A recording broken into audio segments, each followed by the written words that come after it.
If you happen to live on this idiotic island, as I do, round about the second week of October, just after Diwali, Christmas lights, plastic snowmen, other forms of festive tat start cluttering up shop windows and supermarket aisles, as though the nation's retailers are sort of acknowledging on behalf of all of us dreary Brexit alienated limeys that, once the sun packs up and heads south at the end of the summer, there is essentially nothing to look forward to for the next 3 months, except drafting endless lists of the people you're obligated to buy presents for, along with devising ways to fulfill those obligations without entirely losing the will to live.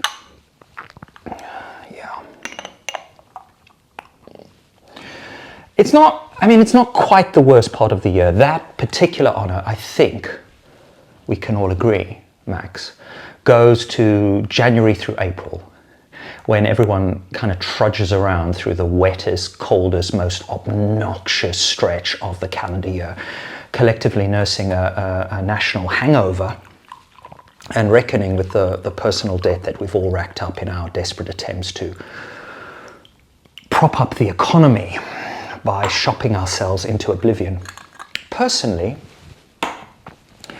I try to avoid stepping into any retail environment during this so-called festive period, mainly because the whole charade fills me with a kind of homicidal rage that tends to go unappreciated by those folk merrily drunk on, mulled wine and festive bonhomie.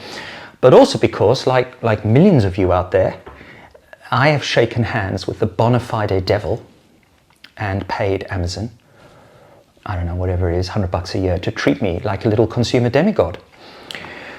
Suffice to say, those fine Christmas-loving citizens, some of them being, friends, family, often seem a little bit affronted by anyone who doesn't buy into their hokey good cheer. So, I tend to refrain from scrooging the world with my finely honed skill for draining joy out of even the cheeriest tinsel-laden moment, although this doesn't count here, right? Because, we're all idiots here, unconditional positive regard.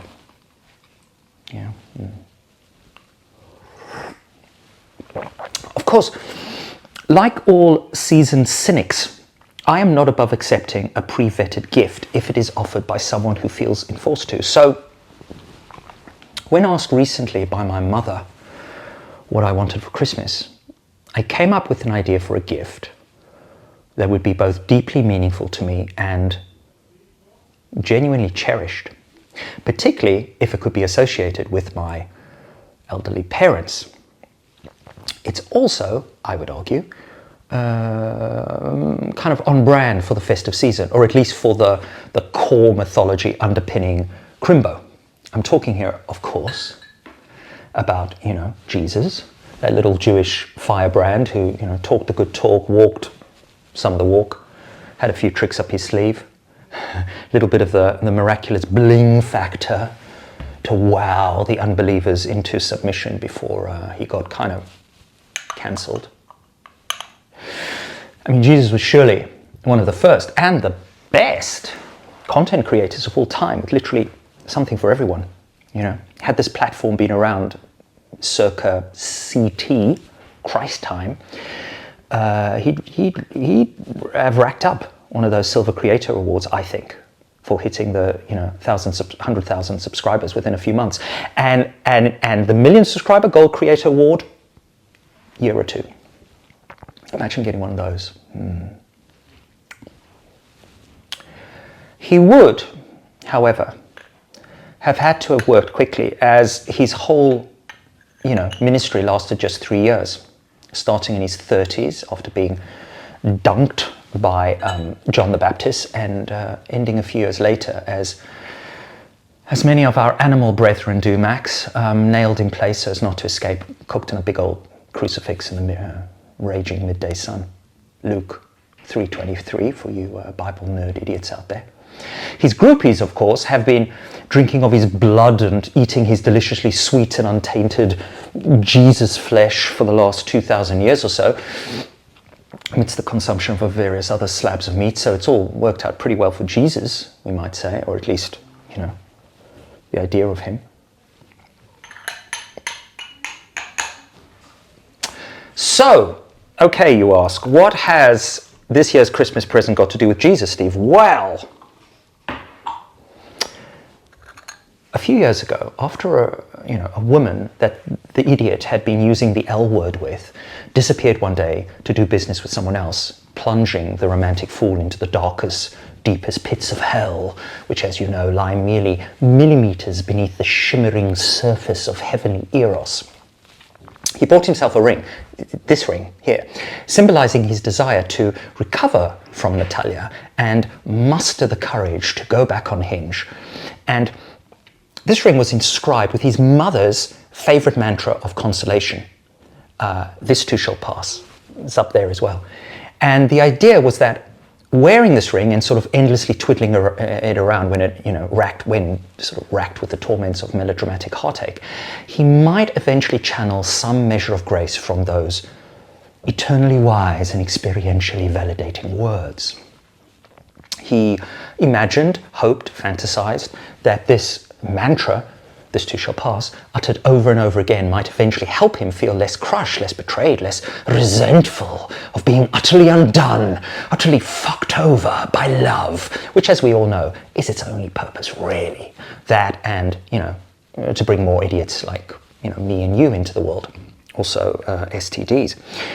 Unfortunately, these magic words, this too shall pass, didn't really work on the idiot's rancid psychology. Not at all. Turns out, fidgeting with a bit of metal like some tragic golem offers almost no reprieve whatsoever from existential despair. But the notion of a ring as a talisman, a wearable declaration, still somehow held a certain allure for this idiot, if only the words themselves might carry some weight, something raw, uncompromising, and philosophically, enneagrammatically for true. So, this year, he's going to receive, or rather, he'll probably purchase it and Mum will put 20 quid into his Christmas card, another magical ring, black stainless steel, something like that, stamped with a message that the idiot generally finds to be of great help when he is suffering in extremis. It's not one he necessarily suggests to his clients / patients / fellow travelers when they're grasping around for a life mantra, as this mantra has not yet, as far as I know, been endorsed by the Church of Psychotherapy, but it works well enough for him. Even better, I think, it also exemplifies the life and the teachings of your man, Jesus Christ. So what is this mantra, you ask? Well, you guessed it. Life's a bitch and then you die. Life's a bitch and then you die. And this particular mantra is especially useful, I would say, if you have a certain kind of, snowflake personality style, as I do. If you are, as I am, a whiny, good-for-nothing, overthinking, self-pitying Gen X brat of an idiot who, carries various forms of painful ideation around in his head and his heart pretty much all the time, wah, wah, wah, smallest violin in the world. Sure, self-compassion, blah, blah, blah, all good and well. Shifts plenty of self-help books, pays for, that sort of self-indulgent because I'm worth it holiday that psychotherapists, not me, but those other ones, boo, take, themselves off to the Bahamas at Christmas time for. But these phrases of validation and gentle reassurance don't, for me, capture the stark reality of our existential plight as poor, overclocked, hypersocial, horny monkeys with minds doomed to dwell on the past, fret about the future until we're, just one day swallowed up by oblivion, Max. Whereas life's a bitch, or a bugger, no sexist slur intended, and then you die, well, it's kind of honest summation of our plight. Jingle bells, jingle all the way, isn't it? Do I have more to say on this matter, you ask? No, I don't. But thank you, as ever, for watching, Team Idiot.